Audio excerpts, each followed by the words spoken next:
Today we're going to be looking at how to play a D chord. Now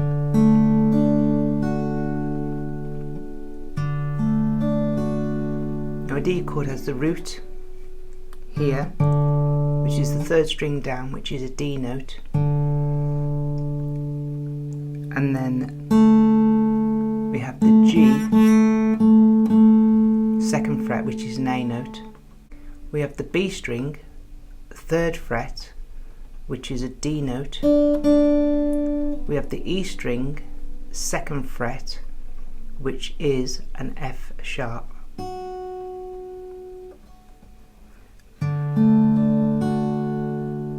Then you start on the root, which is the third string down, which is the D, and you miss the top two notes, which is the E and the A.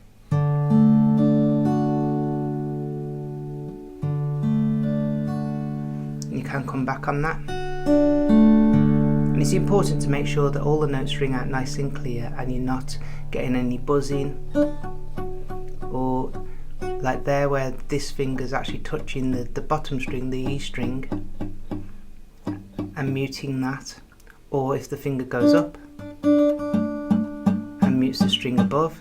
That's another problem you could have. And also, when you first start trying to play the D chord, your fingers might all crunch up very, very tightly here, which will mean the B won't ring out true, because you like, when you're playing, you like to keep your finger quite close to the fret, this being the fret.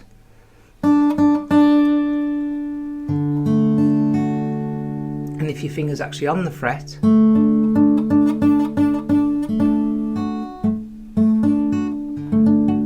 again, if your fingers are on the frets, it'll start muting the notes or making buzzing. Just keep your fingers just behind the frets.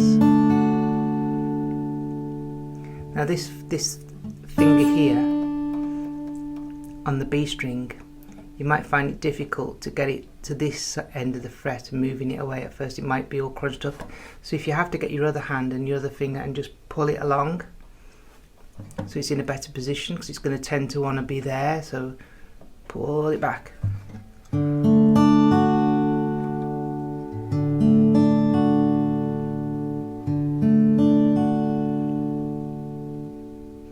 And your hand shouldn't be resting on the guitar. There should be a gap between your hand and the guitar, and your thumb, the pad of your thumb here, should be on the back of the neck, resting on the neck, giving support to the chord.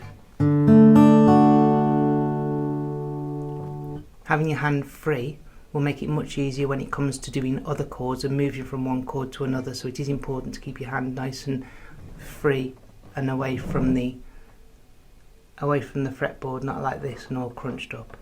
It needs to be like this, and your thumb on the back of the neck. And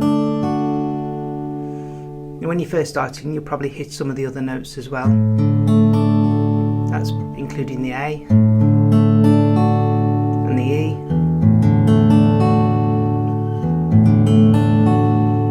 And it won't sound right, because the D note, the second down, and it's a D chord, so that makes that your root.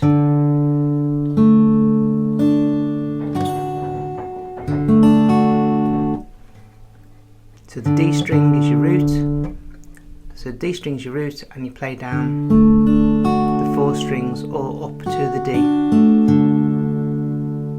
And it's a good idea to play it nice and slowly when you're starting off. So if you are making any wrong notes or any buzzing, you can correct it. If your finger's too high and this finger's touching the string above, or it's on the frets, then you can see which string exactly is going wrong and correct that finger and try and get that finger in the right position if it's on the fret or too far back and it's buzzing. That's why it's a good idea to play it slowly, and you know exactly which string isn't playing out, isn't ringing out true, and then you can correct your fingers. Try and keep your fingers obviously not at an exact right angle to the guitar, but at a kind of right angle to keep them so they're not. The more you come down with the finger, the more chance you've got of muting other strings.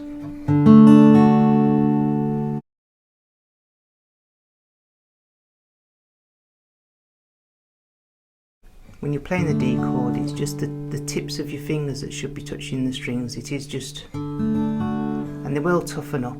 It'll take time for them to toughen up, but your fingers do toughen up. But at first they will feel very sore, and your hand will feel sore by pushing on the guitar. This part of your hand becomes quite tender quite quickly. But it is just sticking with it and doing a little bit of practice every day if you can, rather than just practicing once a month or once every week. If you could just do a little bit every day, 5 minutes a day, and that D chord will come.